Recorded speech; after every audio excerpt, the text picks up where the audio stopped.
you guys ready? Yeah. Housekeeping. I opened up a bunch of saplings, so if you've already finished it, you can ignore those sections that you've already finished.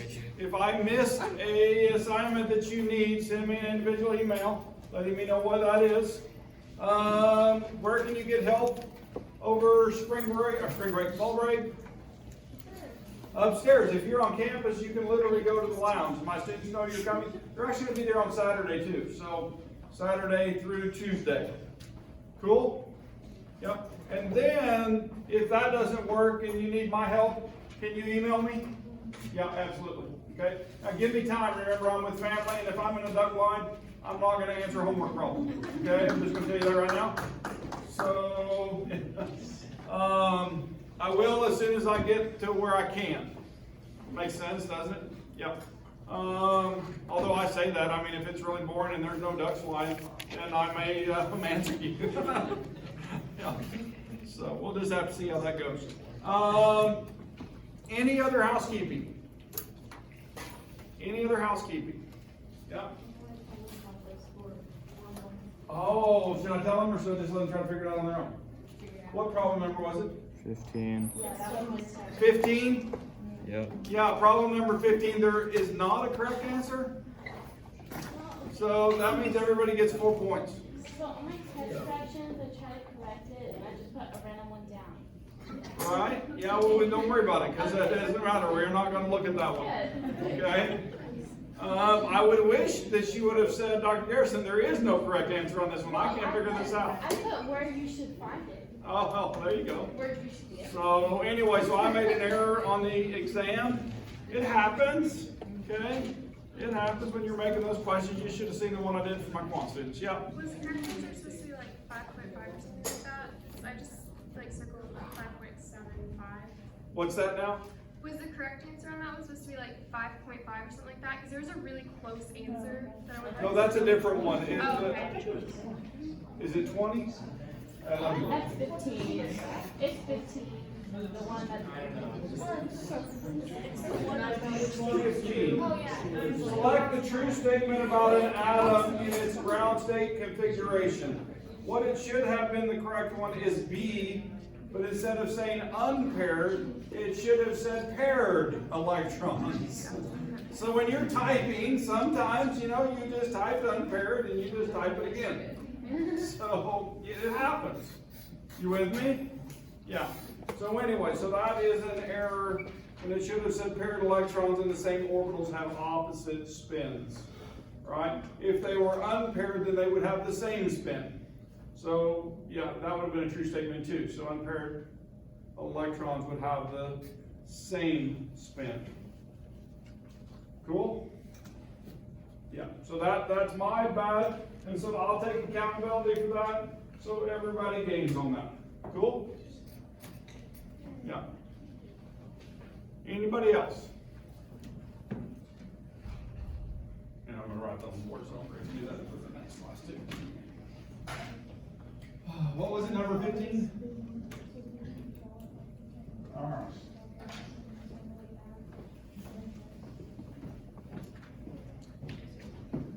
Any other housekeeping? You guys want to balance some reactions? Yeah, it's kind of fun.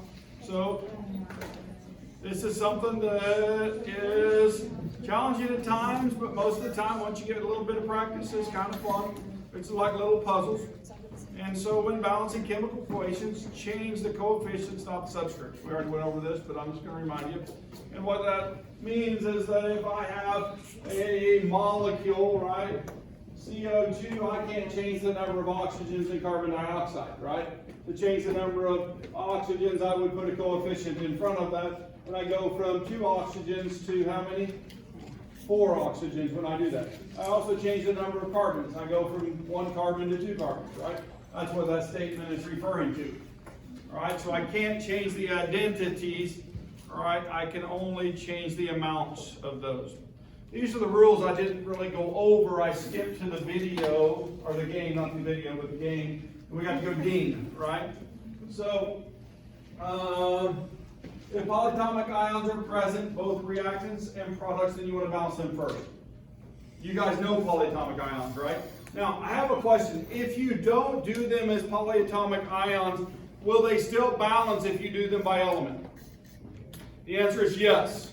Okay? You can still, but it's easier to do it because those ratios, if I keep them the same, will keep those elements balanced related to that. Okay?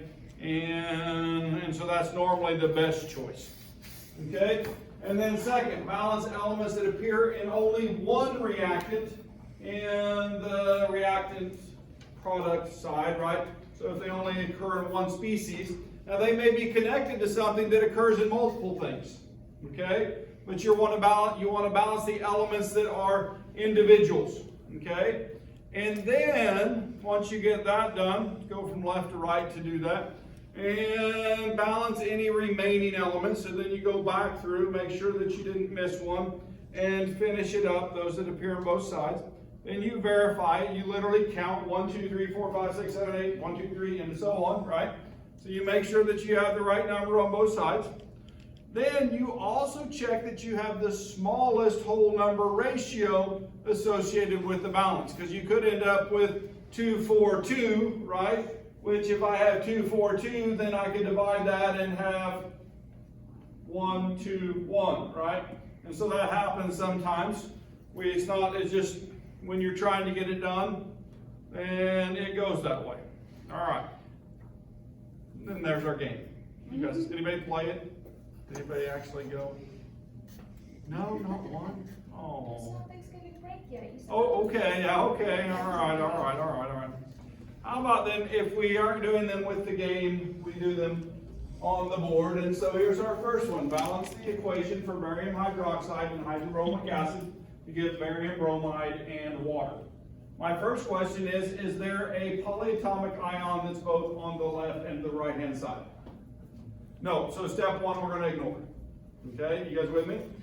So now I'm going to look, and is there a particular species that is only in one product and one reactant?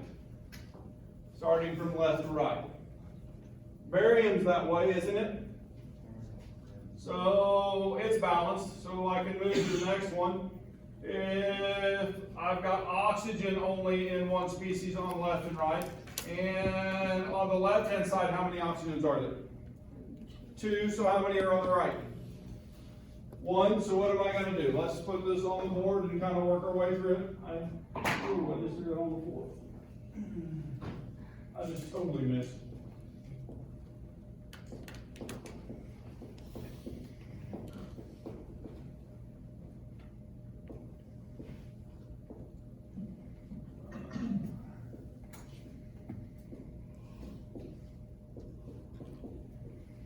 How many people just put a 2 in front of that H2O?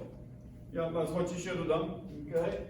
And so then I move over and I have a hydrogen. Now, the hydrogen is in 2 species, right? You guys agree with that? I'm going to skip it for just a second. All right?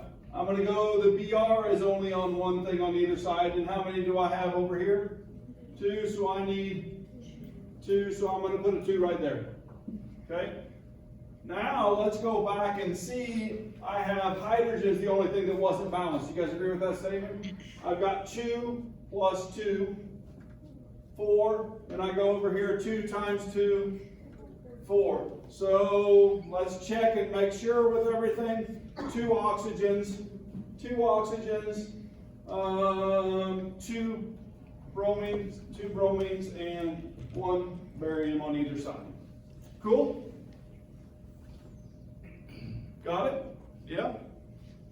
Let's see how we did. All right, so this goes through step by step what we just did. And so it shows the 1 barium on either side, adding the 2 for the bromine and to balance it, and then balancing the hydrogen last and checking. And so we count. And so 1, 2, 1, 2. Yeah, we got it. Amazing. All right. How about another one?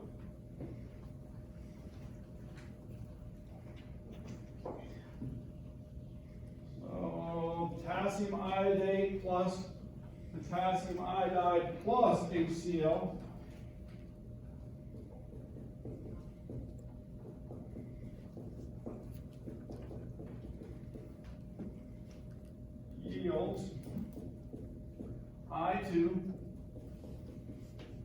H2O plus KCl. All right, first question, are there any polyatomic ions?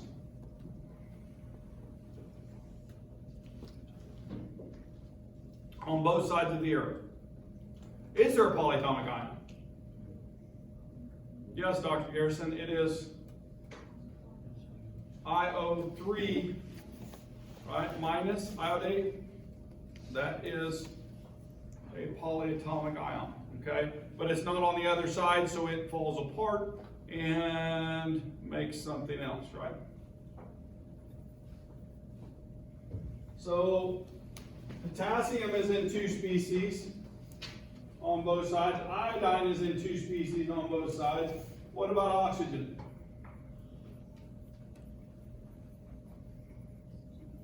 Let's balance it first. I've got 3 here, and I've got 2 there. What am I going to do?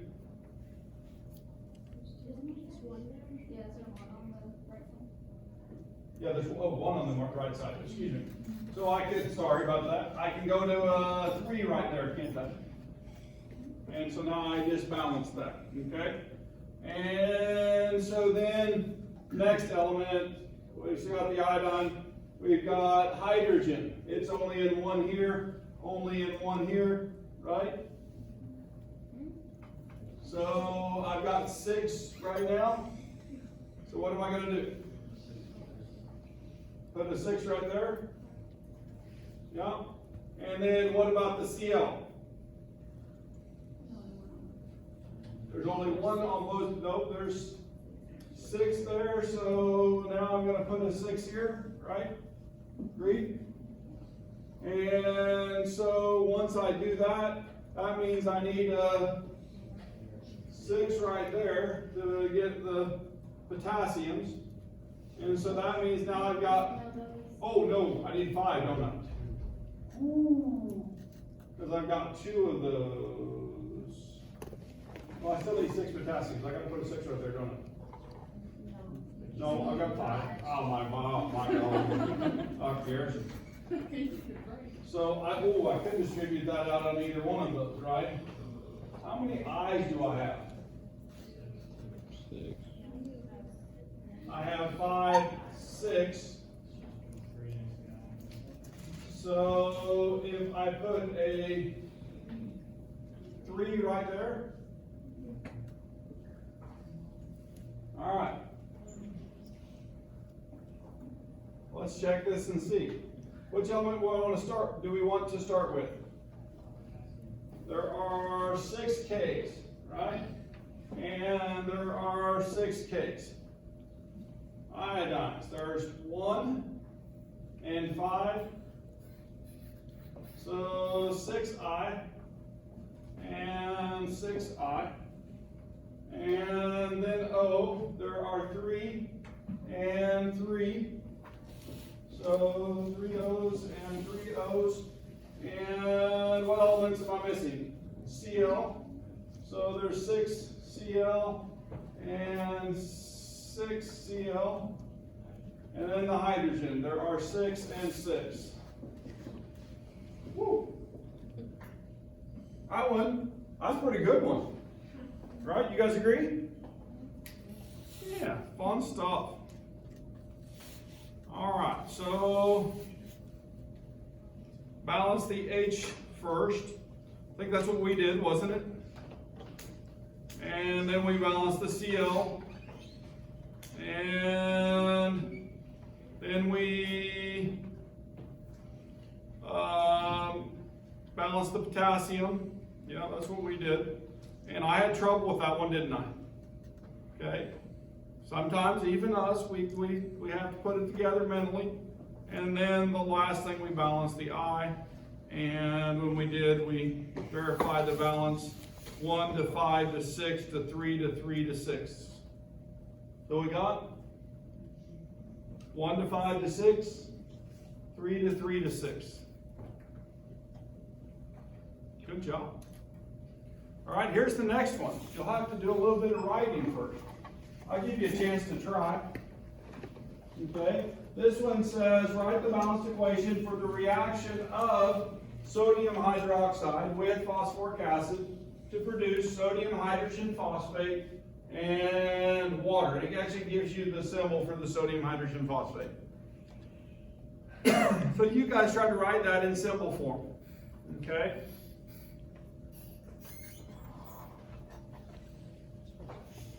And all of those are aqueous except for the water, which would be a liquid.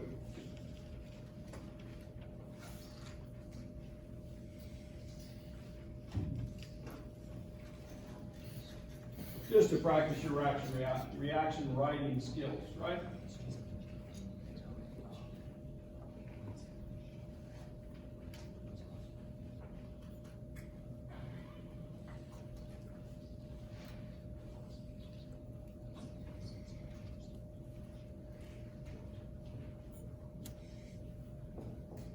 How many people wrote NaOH for sodium hydroxide? Yeah, good choice. I'll give you a second to write the second one. Try it. You're trying to write phosphoric acid. Okay? Now, if you can't remember exactly what phosphoric acid is, can you remember what the phosphate ions formula is? Actually, on the board up there is hydrogen phosphate. PO4, right? So we know that it's going to have a PO4. And what's the charge on the phosphate? Minus 3. And so if it has 3 minuses, how many hydrogens am I going to put on here? 3. H3PO4. Okay.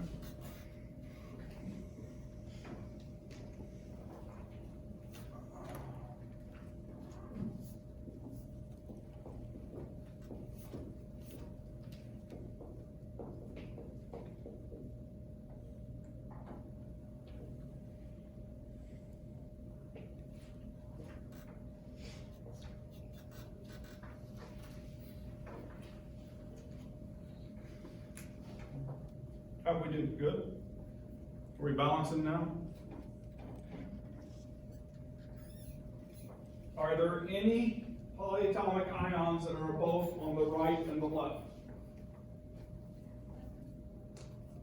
So PO4 is both on the right and the left. Would you guys agree with that? Are they balanced? They are. They're 1 to 1. Okay? So just checking.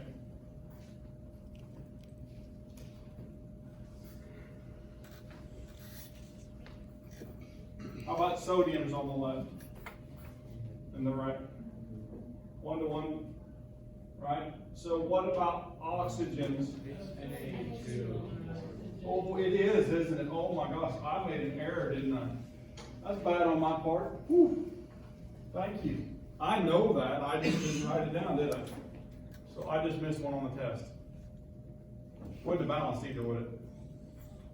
Oh, because now I got to go back over here and do this, don't I? So I apologize for that. I missed it.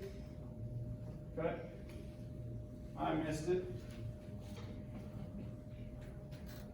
So now I've got 2 NAs on either side. What about my oxygens then? Yeah, but if I'm ignoring the PO4, right, because it was already balanced at this point, right? If I'm ignoring that, I have 2 over there, and I have, so I need a 2 right there. Okay? And that balances the oxygens. And then we have, what next? Hydrogen. And so I have 2, and then I have 3 here. That's 5. And I have 1 here, and I have 4 here. So that's 5. Is it balanced? Check it, make sure.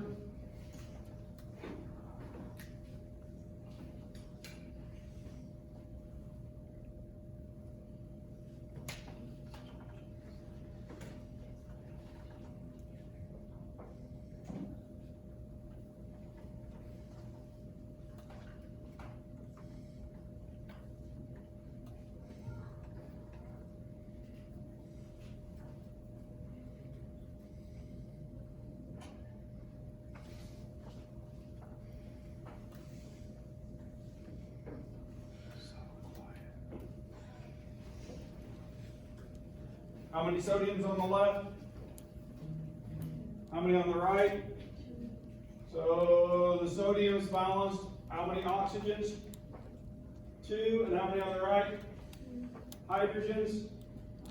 5. And 5. Remember doing that one? And then the last thing is the phosphates. And so there's 1 to 1, so we did good. Cool? Yeah.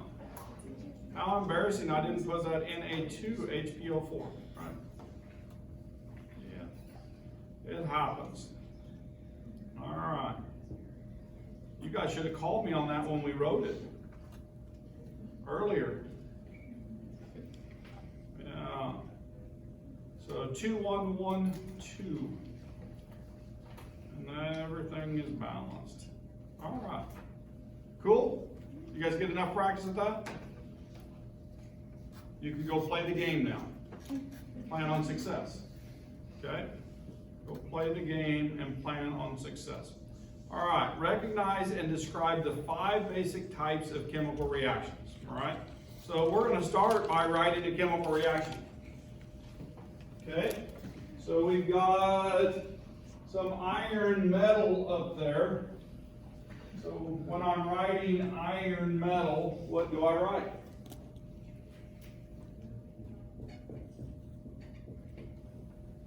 Fe solid, right? Would you guys agree with that statement? And it's showing what else is coming in? Oxygen. So this is plus O2. We'll call that a gas. And that goes to what? What does it make? Makes iron oxide. Now there are a number of forms of iron oxide. Okay, I'm going to tell you that right now because we could have +2 or +3. Now this orange rust that we see up there, okay, is the +3 version. So if it's the +3 version, I want you guys to make the compound that would be made from iron and oxygen. Now just a reminder for practice, if I'm doing that, right? And if I have Fe +3 and I have oxygen, which is what? -2, right? Then those are going to combine in a whole number ratio, and I can just drag and lasso those to do that. Remember that? And so that means that it is Fe, oops, I did it backwards. O3. It's been one of those weeks, right? And this is a solid. Would you guys agree with that statement? So I now have identified a synthesis reaction. We're taking 2 things and we are combining them to make 1. All right? I like to call this a combination reaction. Okay? So this is a synthesis or combination where I take 2 things and make 1. Just because we have been doing it, this part of the chapter doesn't have you do this, but I like the extra practice. Is this balanced? It's not balanced yet, is it? So balance it. Yeah?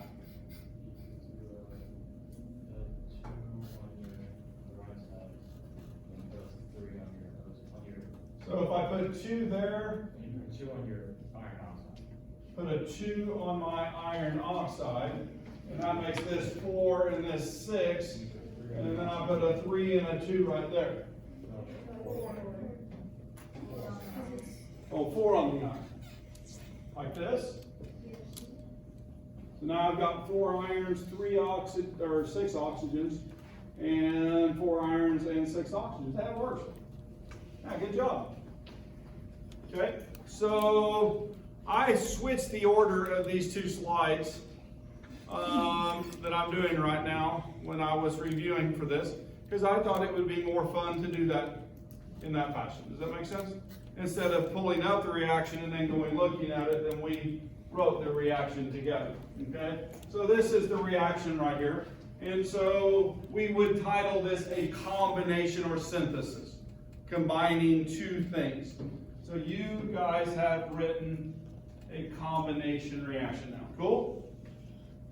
All right? So when I ask you what a combination reaction is, if I write A plus B going to AB, right? You guys agree with that statement? So that would be an example of that. Now, obviously, the stoichiometric ratio and combination on the compounds would be play a role in that. Okay, but two things going to one combination. All right. Decomposition. Here, let's do a decomposition reaction. And that previous slide actually had it on it, so I backed up so you couldn't see it. And I want to, this is one you should be able to do because you have seen it the other direction many times. I have H2O and I want to decompose it. What is it going to decompose into?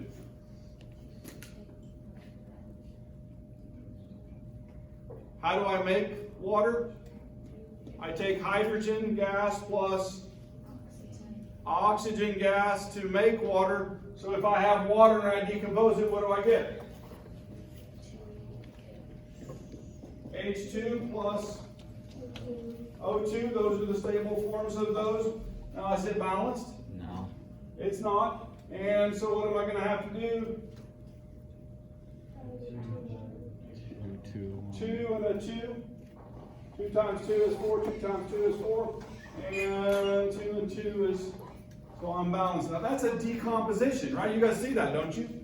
I'm taking AB, right?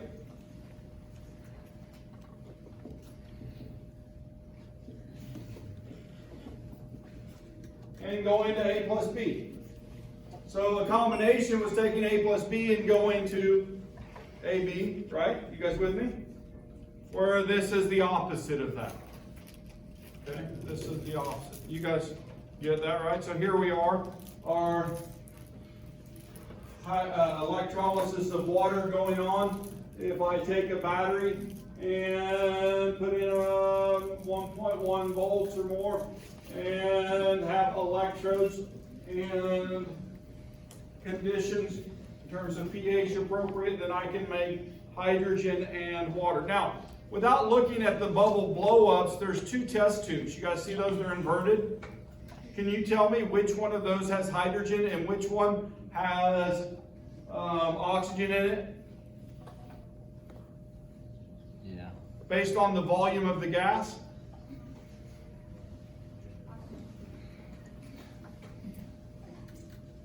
Which one do we get twice as much gas from?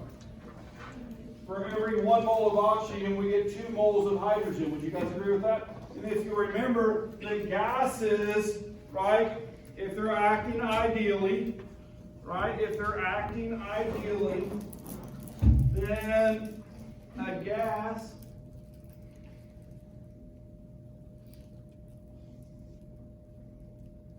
I have a student. Is that a thumb drive or for something else? That's a good question. If a gas is at standard temperature pressure, it will occupy 22.4 liters per mole, whether it's hydrogen or oxygen or CO2 or whatever, if it's acting ideally, right? 22.4 liters per 1 mole, right? So that means if I made 1 mole of oxygen, how many of these would I have of hydrogen? 2 of these, right? In terms of volume. Isn't that crazy? It actually works that way. That's kind of cool, isn't it? Yeah? I think it is. Right? Just saying. Right? Now, you have to make sure that your electrodes are inert and you're not doing other reactions, right? So, fun stuff. If you took intro chemistry, you actually do that reaction. So, in that class. So, all right, decomposition. 2 H2Os going to 2 H2 and 1 O. So, decomposition. Well, here's another one. You guys want to watch a video? It's another blockbuster. This one's almost a minute long, so.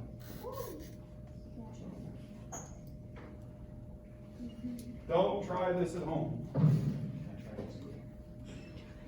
Try it in the lab. I'll do one similar to this, but better. Potassium chlorate is heated to 400 degrees Celsius. It decomposes into potassium chloride and oxygen gas. The rate of the decomposition can be increased by heating potassium chlorate in the presence of manganese 4 oxide, which acts as a catalyst. A catalyst is a substance that changes the speed of a chemical reaction without undergoing a permanent change in its own composition. The oxygen gas produced from the decomposition of potassium chlorate can be collected in a flask by the displacement of water. The volume of water displaced from the flask is equal to the volume of oxygen gas produced by the decomposition of potassium chlorate.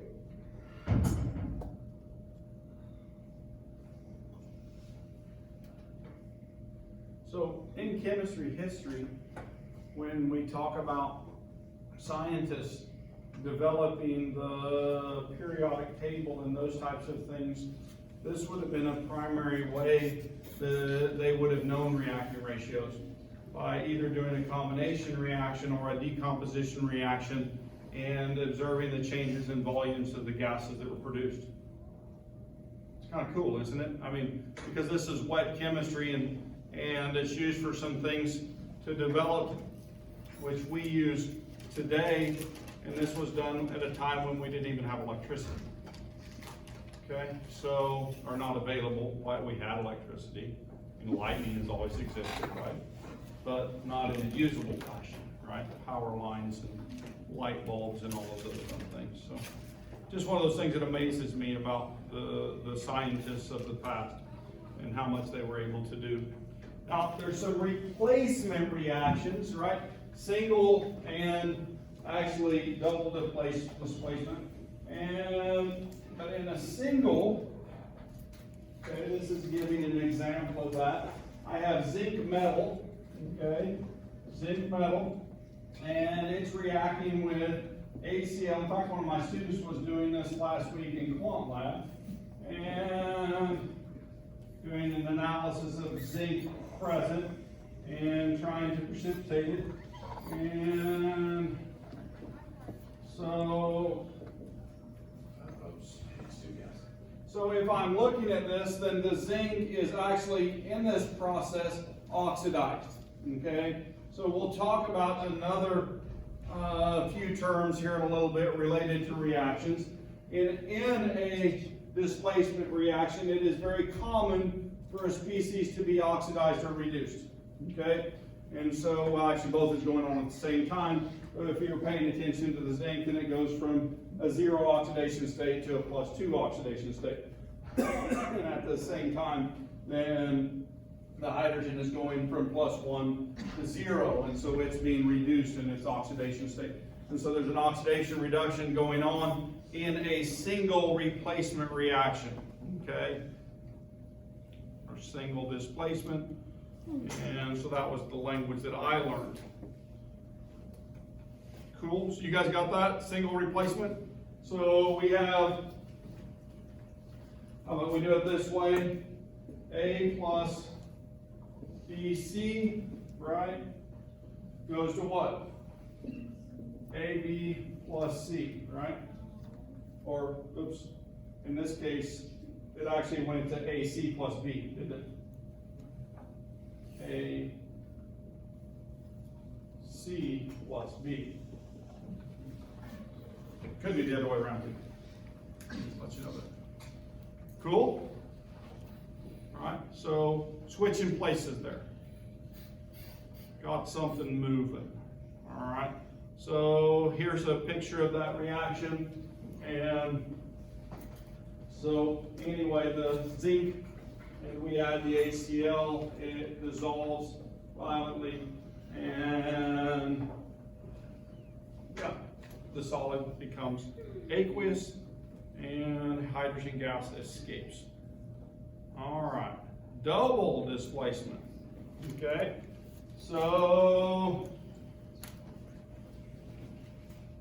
now I've got AD plus CD.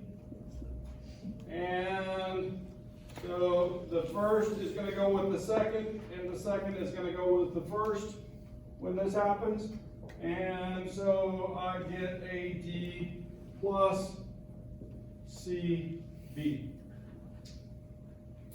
10-4.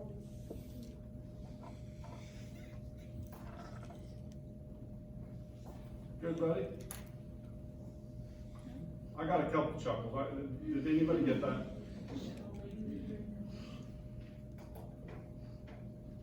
I was working for that one, right? The whole lettering system has to be done that way so you can get that out of that. 10-4. Good, buddy? CD rating? I thought that was funnier. All right. So if we're looking at an example up here, lead 2 nitrate reacts with potassium iodide, and so the exchange occurs. Now, why is the order important in this? Why is the order important in this? When I'm talking about this exchange, potassium is always what charge? Positive or negative? Positive. Iodide is always, right? And lead is, and nitrate is always, so we can't put two positives together, we can't put two negatives together, and so that exchange order is important. You should be able to identify that, okay? So positive goes with negative always, and so just exchange those two negatives with the two positives, right? Cool? Yeah. So that's known as what? Double replacement or double displacement. I learned it as double displacement, but we can call it either one. That works for me. Okay? All right, you guys want to see a double replacement reaction? Yeah, with a precipitation. This one's almost 2 minutes long, so it's like a feature film. Please, for your safety, do not attempt this experiment without appropriate supervision. It doesn't say don't do it. Hello, and welcome to another sampling laboratory demonstration. Today, we'll be forming a precipitate. Formation of a precipitate is an indication that a chemical change has occurred. Here I have a potassium iodide solution and a lead nitrate solution. Clearly, both of these salts are soluble in water. When I mix the two solutions, the reactants will undergo a double replacement reaction, forming the insoluble compound lead iodide. Lead iodide is a bright yellow solid that is not soluble in water.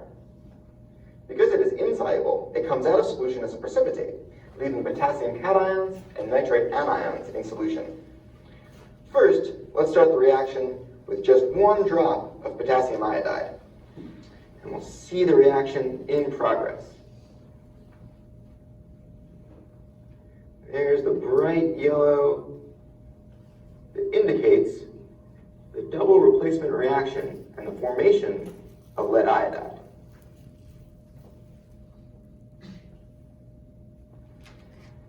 Now, let's complete the reaction by pouring the rest of the potassium iodide solution into the lead nitrate.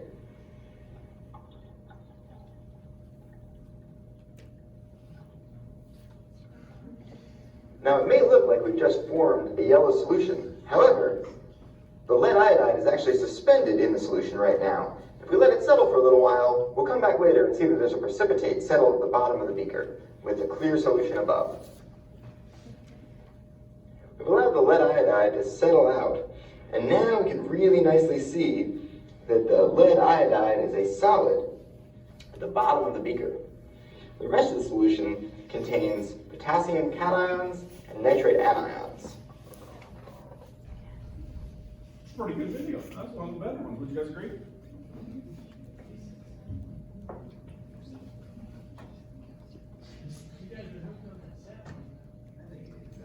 You see, he's still stuck in it too, isn't he? Yeah. That's because these were all made for sapling, right? Yeah, you got that. They took sapling and renamed it a cheat. Does that make sense? They did add some features. They changed the way that I interact with it. And then they connected the book and the questions so you can have the tables out of the book just by direct link. And so it improved it in my mind. But yeah, but it's hard not to call it by its original name, if you get that from my point. Because I'm just seeing the same questions and those ones. There are some new material too. All right, double replacement reaction of Ki with lead nitrate. And so you see that beautiful orange solid. We'll actually do this reaction in second semester. Okay, so in Gen Chem 2. And we'll do it in a lab where we're going to do qualitative analysis. So the stuff we're covering right now will be recovered in that laboratory. Yeah? So anyway, so we're going to do some of those displacement reactions in that. All right. Another type of reaction we talk about a lot are acid-base reactions. Okay? And acid-base reactions fit into this category of double replacement. Okay? By definition. So if I'm looking at this, then you'll notice the H plus goes with the OH minus, and we make H2O. Okay? And so then we take the sodium and the chloride ions and we combine them as aqueous ions. Now what drives this previous reaction, right, is the formation of the solid. Okay? That drives it. In an acid-base reaction, the formation of the pure liquid water is what drives this reaction. Okay? Things drive reactions, that's what we sometimes say. It's a language thing. But anyway, acid plus base yields us salt plus water. Every time we get assaulted, then we, never mind. All right, H2SO4, I just spontaneously did that one. It wasn't planned like the CB radio thing. Sorry. H2SO4 plus 2KOH yields potassium sulfate, the salt, and the water, 2 waters. Cool? All right, double displacement. So those are others. Now, there's another type of reaction called a combustion reaction. Okay? So we take an oxidizer, and the oxidizer, when we're doing this type of reaction, is oxygen. And so this is an example of a hydrocarbon fuel being reacted with oxygen to make CO2 and water. So this is called a combustion reaction. So, yeah. All right.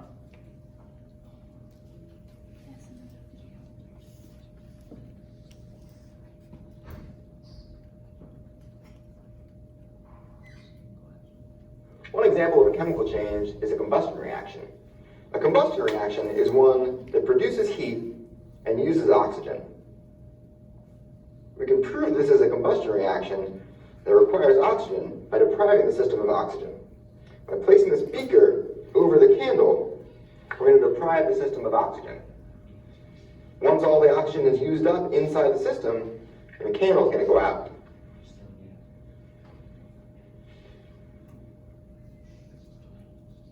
There, the candle starts to go out, and now the candle's completely out. I can feel that the top of the beaker is hot, which also shows us that heat was produced in this reaction. Another way to prove that this is a combustion reaction that requires oxygen is to use a block of dry ice that produces CO2 when it sublimes to put out the candle. This will work because the gaseous CO2 is more dense than air, and so should displace the air that has the oxygen around the candle.